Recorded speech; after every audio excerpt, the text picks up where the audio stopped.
How to make Instagram story a photo with music. Well, hello everybody, welcome back into the channel. Let me guide you through quick and easy and how you can make a Instagram story a photo with music.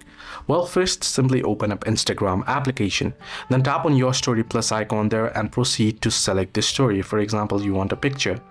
Then once you have selected the picture, the image that you would like to upload, select the music icon here from the top right here. You can see text option, sticker option, you can see music option, tap on it. Once you tap on music option here, now you can search for the particular audio or you can choose one from trending or such. So then tap on the arrow icon there down below. Now what you can do is you can select the part of the music that you would like to add.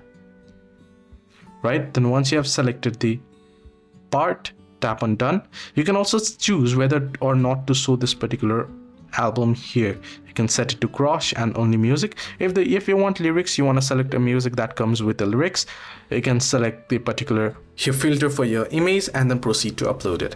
It's as simple as it is. Hope this video was helpful. Do like and subscribe and do not forget to leave the comments down below as well.